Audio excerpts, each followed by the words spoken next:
Coyote is a dreamer and a drama queen, brazen and brave, faithful yet fiercely independent. She beats her own drum and sews her own crop tops. A gifted equestrian, she's half dog, half coyote, and all power. Together with her trusted steed Red, there's not much that's too big for her to bite off, chew up, and spit out right in your face if you deserve it.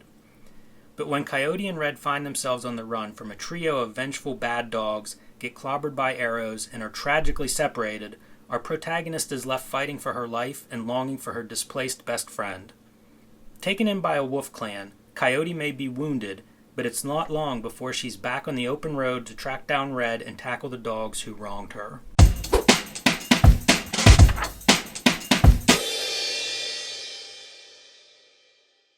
Welcome to Cartoonist Kayfabe. My name is Jim Rugg, and today I'm going to talk about Coyote Doggirl by Lisa Hanawalt. You may know Lisa Hanawalt's work from Bojack Horseman. She's production designer and producer on that show. She is also the creator of the animated show Tuca and Birdie.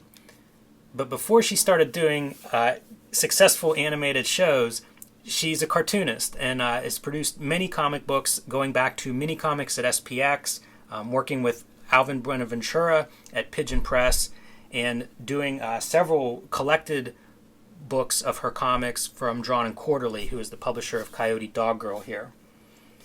So the first thing I'll tell you is this is a Western story, or a cowboy. I grew up in a house where my dad's favorite thing to watch on television were cowboys, as he called them, typically old black and white Westerns, featuring John Wayne, Clint Eastwood, and character actors of that sort. So reading Coyote Doggirl was a lot of fun for me. I'm very familiar with the Western genre. I love genre work in general.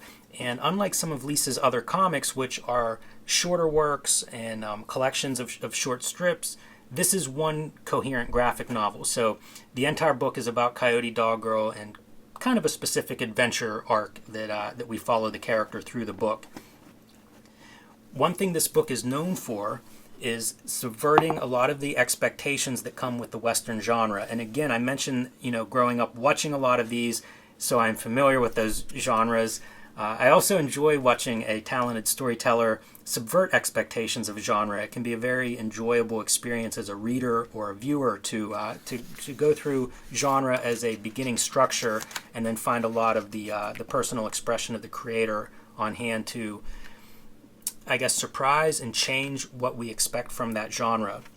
And so I want to start with this very first spread that we see that comes before even the title page.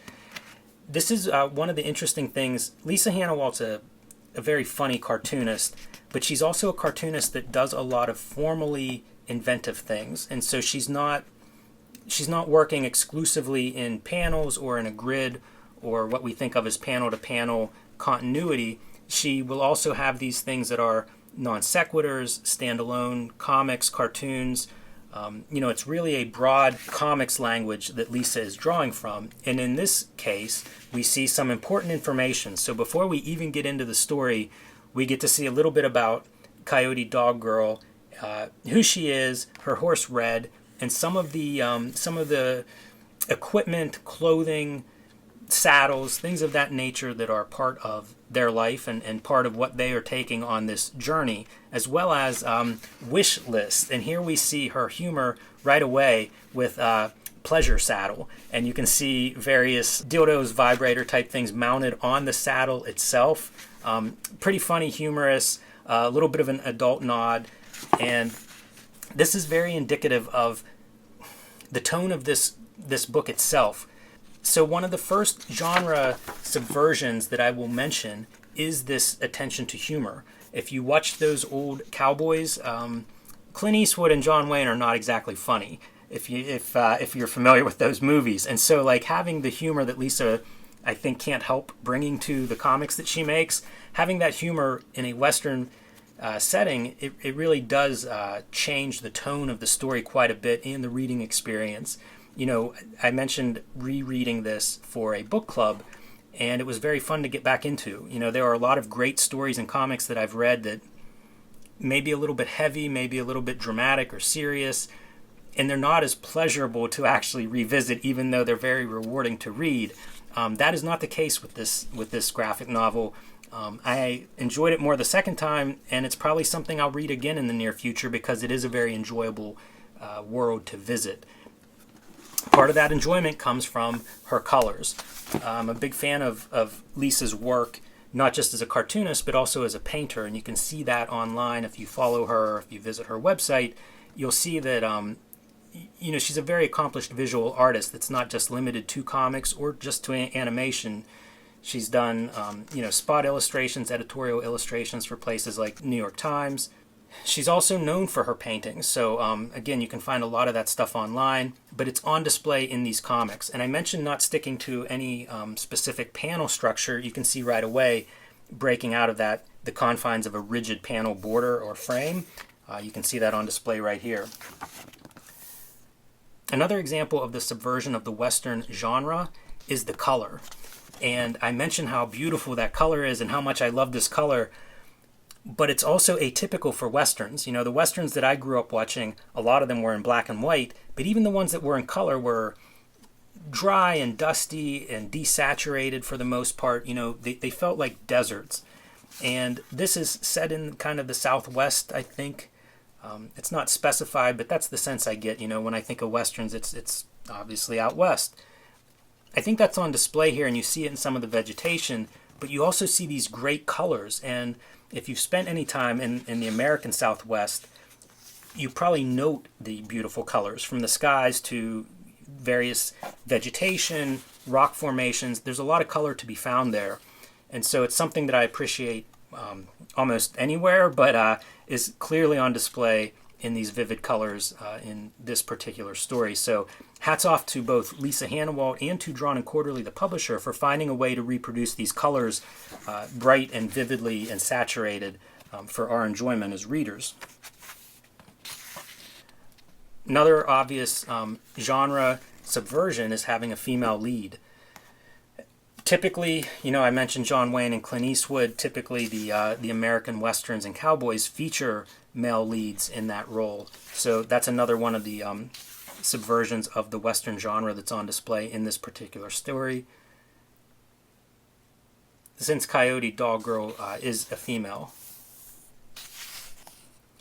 Despite a lot of the humor that is found in this story and makes it so pleasurable to read, it's not without violence. There are several moments that are tense, sad, violent, and all of these things, the humor sort of has this disarming quality as you're reading this and kind of enjoying, Coyote Doggirl and her back and forth with her trusted horse Red. It's very lighthearted to a point, and now suddenly we're confronted with the violence that we come to expect in Western stories. Whenever that violence appears, it has a little bit of a different impact as a reader because of the tone. That tone is not what I expect whenever I'm watching a Western, and expecting gunfights and violence. And it kind of lulls you into this place of just enjoying the landscape and the characters. And when the violence shows up, it has a great impact. And I think part of that is achieved because of the juxtaposition of different tones. So what we see here is Coyote Doggirl has been shot with these arrows. This wolf pack has kind of brought her back to try to save her, to nurse her back to health. Red has fled, and so as she's coming in and out of like a fever state, her mind is on her trusted horse Red, her best friend, her confidant Red. And where is Red? And we cut to where Red is at in Red's struggles. Red has separated and is now off on his. I'm not sure if Red is a male or female horse, but Red is off on its own and trying to survive the same way that Coyote Doggirl is trying to survive from her wounds. Red is trying to survive versus wild animals. She's imagining where he might be and what's going on, that he could have taken over the Mustangs and running with these wild Mustangs, or perhaps he's traveling solo, battling wild mountain beasts until they beg for clemency. And so we see Red facing eagles and snakes and mountain lions and bears. Part of the humor and charm of this story are these kinds of asides that are very entertaining.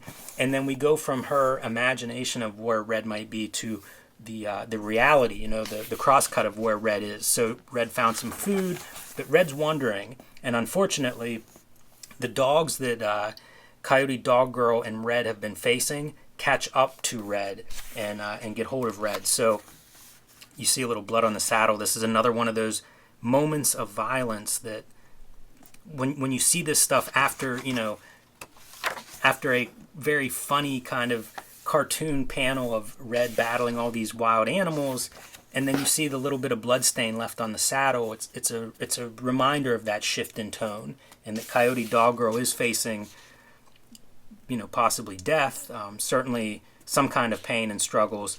And then the bigger context of this story is this bad group of dogs that they are at odds with, and now they've caught up with Red. So not a good thing for Red at this point. This is one of my favorite pages from this book. I think it's beautiful on its own. I am a sucker for well done silhouettes, as you all know, but also it's just a tone setter. The waiting until this moment to kind of use this type of color palette, very well done, great choice. This is the kind of thing that's subtle and perfect at the same time. I don't know whether that's intuition or Hanawalt's been making comics for a while, so the mark of a good storyteller, the mark of a good artist. I remember watching a video where she was going through some of the behind the scenes of making Bojack Horseman, and as production designer, she was, I think, talking about using setting and backgrounds to enhance whatever's going on in the story. And some of that is building characters. So if you were to go visit a character, to go visit their office would tell you a lot about that character. And in a lot of ways, I feel like that's what you see on display, this idea of like, how does the background tell you about these characters that are bad news? These are violent characters, and we're going to see their violence as the story unfolds. But in this particular page, I think there's no doubt that these are very scary characters compared to what we've seen so far in the book. And to me, it's similar to hearing Hanawalt explain some of her choices in creating a setting for a character in Bojack Horseman. I think it's also noteworthy, we talk a lot on this channel about things like backgrounds, using all the details that you have at hand as a storyteller and as a cartoonist. And I think this is a fun example because this is all done essentially with color. It's silhouette, which is just using black, and then the color of that fiery blood red sky. So not so much in the drawing on this particular page as color as being the way to establish the background, the scene, the tone, and really these characters' personalities and what's coming up.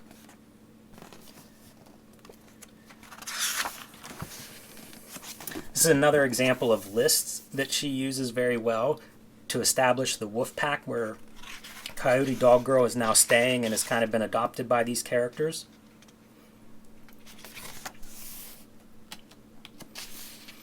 If you know Hanawalt, if you follow her, she's an animal lover. So it's kind of fun too to see her putting lots of different animals throughout the story. I like how colorful the snake is. I've been drawing a lot of snakes lately, and so I've looked at a lot of snakes for reference, and it's very whenever you buy a new car or when you look at a new car, you start to see that model everywhere that you look. And I feel like whenever I'm referencing something like snakes online, then you start to notice snakes wherever you see them. So pretty interesting snake here. I love the color of it. Another chance at putting some jokes in. Coyote Doggirl. She's very playful as a character, has a lot of attitude, does her own thing, a little bit of a smartass to both friends and foes. So a very lively character, and her and these kids are fooling around doing kind of like rock art, drawing on the rock, sidewalk chalk, if you will, and she draws a big dick on this horse, and then the one of the mother characters comes over and is like, "You can't do that."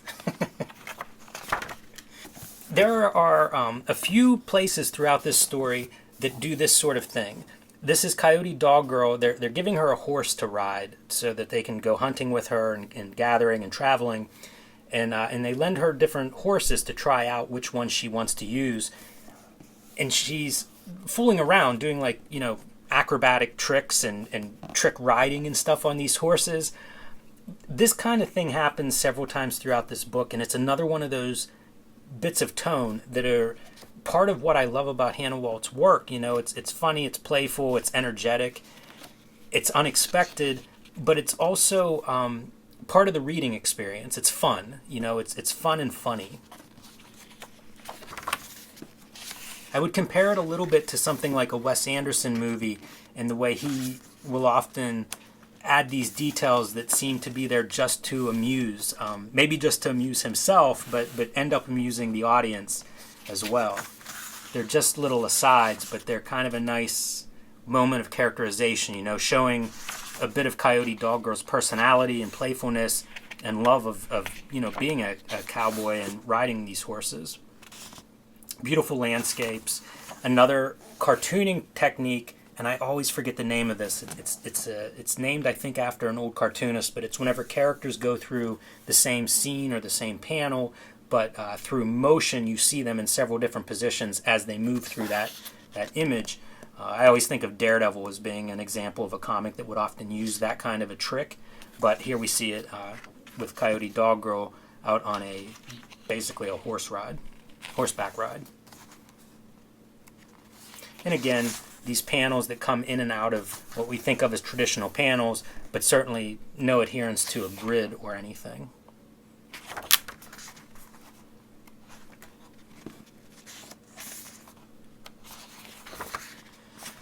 And this is a flashback to what put her at odds with those dogs. And I don't want to give too much away. I don't want to go through all of this. So I'm going to kind of just skip ahead to some different panels. There's hunting scenes. And eventually Coyote Doggirl is going to leave because she needs to go find Red. So she's gotten along well with these wolves. She makes arrangements to borrow this horse, and off she goes to try to find her horse, you know, her trusted companion, her good friend. And there's her inventory of what she's carrying. So she means business. There's a revolver and a knife involved, along with water, food, a rope, and a harmonica.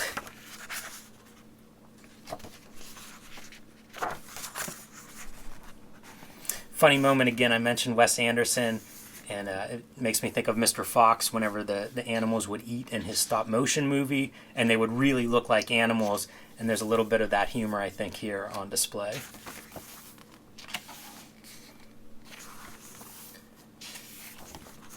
This is one of my favorite panels in the book.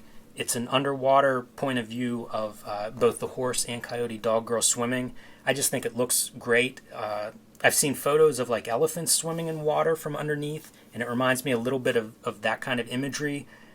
I'm not sure why I respond to that, but I do, and I think this looks great. But also as a spread, this is another example of a moment of, you know, it's like a use of montage, which we don't see in that many comics. You know, a lot of comics, especially if it's a monthly comic, it may be very, very tightly paced, so you don't have the room to play around and see these characters being themselves and kind of enjoying a happy moment in a stream. It could also be because it's about 100 degrees on the day that I'm recording this, and so the idea of swimming in a stream is very appealing to me right now.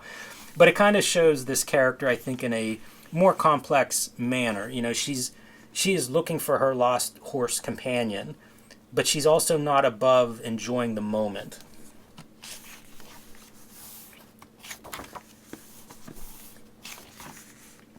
So I don't want to give away the whole story. I think that's a pretty good sample of what you will get in Coyote Doggirl. This is an amazing story. Like I said, it's very fun and enjoyable if you're into genre, if you're into westerns or cowboys, or beautiful coloring, or auteur kind of storytelling. I didn't mention lettering, but if you look closely, you know, we always make a big deal about hand lettering. The lettering is done by hand, and it also, you know, fits and complements the artwork perfectly. It's very easy to read, very clear, and a good match for the artwork itself. I think it's an extremely well done graphic novel by one of my favorite cartoonists, Lisa Hanawalt. Highly recommended, again, for fans of genre, fans of westerns. I know that Westerns have become a more popular genre in comics and in American comics and graphic novels, so this is one to add to your list if you're enjoying that genre, and it'll definitely be a little different than most of the Westerns and cowboys that you encounter. This would also be a perfect gift for your boyfriend or girlfriend who is a fan of Bojack Horseman or Tuca and Birdie. This might be a really nice surprise if you're a fan of the animation, or if a loved one is a fan of the animation work of Lisa Hanawalt but may not be familiar with her comics. This could be a perfect gift for an upcoming birthday, holiday, anniversary, something of that sort. You can like, follow, and subscribe below the video. Be sure to click the little bell icon so we can notify you whenever we have new videos or any live streams. You can subscribe to the Cartoonist Kayfabe e-newsletter at the links below this video. You can pick up Cartoonist Kayfabe merchandise and t-shirts at the list below this video. Thanks for watching, and read more comics.